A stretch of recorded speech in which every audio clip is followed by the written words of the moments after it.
Alkisah seorang konglomerat yang sangat kaya raya menulis surat wasiat, barang siapa yang mau menemaniku selama 40 hari di dalam kubur setelah aku mati nanti, akan aku beri warisan separuh dari harta peninggalanku. Lalu ditanyakanlah hal itu kepada anak-anaknya apakah mereka sanggup menjaganya di dalam kubur nanti. Tapi anak-anaknya menjawab, mana mungkin kami sanggup menjaga ayah, karena pada saat itu ayah sudah menjadi mayat.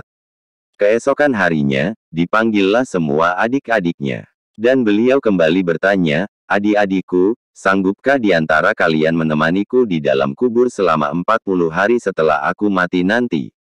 Aku akan memberi setengah dari hartaku. Adik-adiknya pun menjawab, apakah engkau sudah gila? Mana mungkin ada orang yang sanggup bersama mayat selama itu di dalam tanah? Lalu dengan sedih konglomerat tadi memanggil ajudannya, untuk mengumumkan penawaran istimewanya itu ke seantero negeri. Akhirnya, sampai jugalah pada hari di mana konglomerat tersebut kembali ke Rahmatullah. Kuburnya dihias megah laksana sebuah peristirahatan termewah dengan semua perlengkapannya. Pada waktu yang hampir bersamaan, seorang tukang kayu yang sangat miskin mendengar pengumuman wasiat tersebut. Lalu tukang kayu tersebut dengan tergesa-gesa segera datang ke rumah konglomerat tersebut untuk memberitahukan kepada ahli waris akan kesanggupannya. Keesokan harinya dikebumikanlah jenazah sang konglomerat. Si tukang kayu pun ikut turun ke dalam liang lahat sambil membawa kapaknya. Yang paling berharga dimiliki si tukang kayu hanya kapak, untuk bekerja mencari nafkah. Setelah 7 langkah para pengantar jenazah meninggalkan area pemakaman, datanglah malaikat mungkar dan nakir ke dalam kubur tersebut. Si tukang kayu menyadari siapa yang datang, ia segera agak menjauh dari mayat konglomerat. Di benaknya, sudah tiba saatnya lah si konglomerat akan diinterogasi oleh malaikat mungkar dan nakir.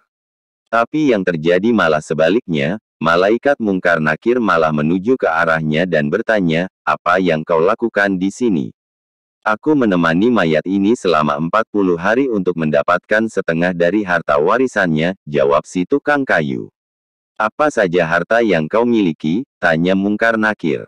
Hartaku cuma kapak ini saja, untuk mencari rezeki, jawab si tukang kayu. Kemudian mungkar nakir bertanya lagi, dari mana kau dapatkan kapakmu ini? Aku membelinya, balas si tukang kayu. Lalu pergilah mungkar dan nakir dari dalam kubur tersebut. Besok di hari kedua, mereka datang lagi dan bertanya, apa saja yang kau lakukan dengan kapakmu? Aku menebang pohon untuk dijadikan kayu bakar, lalu aku jual ke pasar, jawab tukang kayu. Di hari ketiga ditanya lagi, pohon siapa yang kau tebang dengan kapakmu ini? Pohon itu tumbuh di hutan belantara, jadi nggak ada yang punya, jawab si tukang kayu. Apa kau yakin? Lanjut malaikat. Kemudian mereka menghilang. Datang lagi di hari keempat, bertanya lagi, adakah kau potong pohon-pohon tersebut dengan kapak ini sesuai ukurannya dan beratnya yang sama untuk dijual? Aku potong dikira-kira saja, mana mungkin ukurannya bisa sama rata, tegas tukang kayu. Begitu terus yang dilakukan malaikat mungkar nakir, datang dan pergi sampai tak terasa sekarang 39 hari sudah. Dan yang ditanyakan masih berkisar dengan kapak tersebut. Di hari terakhir yang ke-40, datanglah mungkar dan nakir sekali lagi bertemu dengan tukang kayu tersebut. Berkata mungkar dan nakir, hari ini kami akan kembali bertanya soal kapakmu ini. Belum sempat mungkar nakir melanjutkan pertanyaannya, si tukang kayu tersebut segera melarikan diri ke atas dan membuka pintu kubur tersebut. Ternyata di luar sudah banyak orang yang menantikan kehadirannya untuk keluar dari kubur tersebut. Si tukang kayu dengan tergesa-gesa keluar dan lari meninggalkan mereka sambil berteriak, kalian ambil saja semua bagian harta warisan ini, karena aku sudah tidak menginginkannya lagi. Sesampai di rumah, si tukang kayu berkata kepada istrinya, aku sudah tidak menginginkan separuh harta warisan dari mayat itu.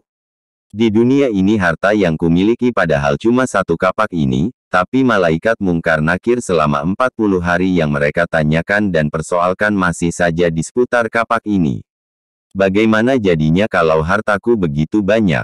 Entah berapa lama dan bagaimana aku menjawabnya. Dari Ibnu Masyuro tanda merek dagang Utra dari Nabi Muhammad SAW bahwa beliau bersabda, tidak akan bergerak tapak kaki anak Adam pada hari kiamat, hingga ia ditanya tentang 5 perkara, yaitu umurnya untuk apa dihabiskannya, masa mudanya kemana dipergunakannya, hartanya dari mana ia memperolehnya dan kemana dibelanjakannya, ilmunya sejauh mana diamalkan.